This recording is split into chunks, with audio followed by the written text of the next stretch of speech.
आप सभी को मेरा नमन। फूलों में चंपा, नगरियों में कांची और नारियों में रंभा और कवियों में महाकवि कालिदास जी श्रेष्ठ हैं। आप सभी जानते हैं कि महाकवि कालिदास जी को भारत का शेक्सपियर भी कहा जाता है।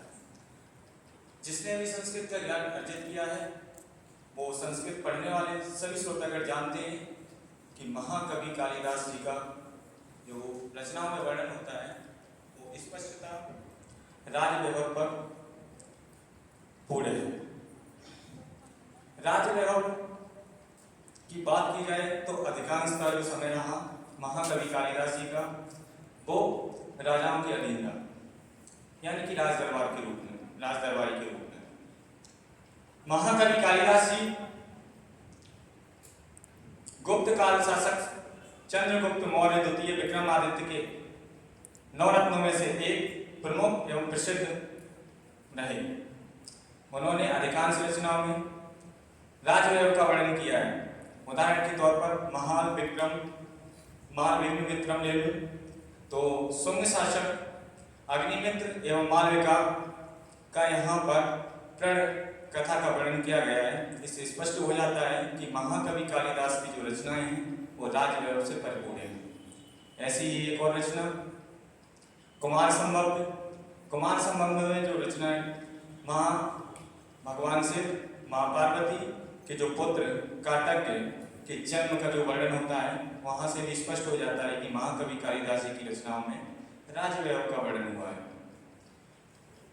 ऐसी ही एक कृति है रघुवंशम में बताया गया है कि रघुकुल के जो 29 राजाएं हुए उनका पूर्ण रूप से वर्णन वहां पे मिल जाता है। इसका रघुवंशम नाम इसलिए पड़ा क्योंकि अंतिम राजा जो थे रघु थे, इस वजह से इसका नाम रघु पड़ा।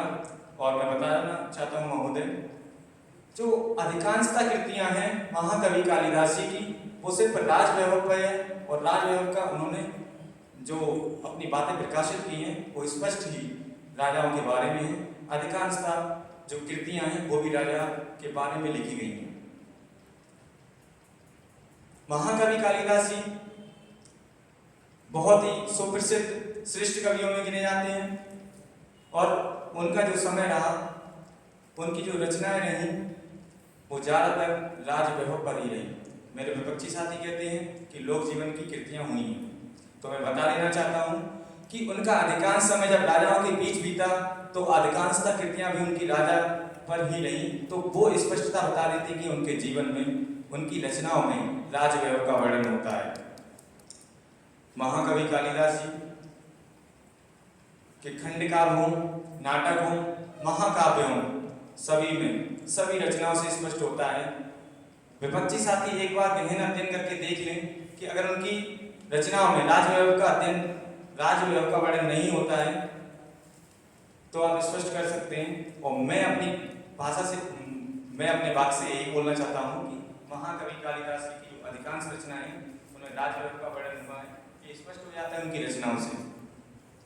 मैं इसी के साथ अपनी वाणी को विराम देता हूँ। जय हिंद, जय हिंद।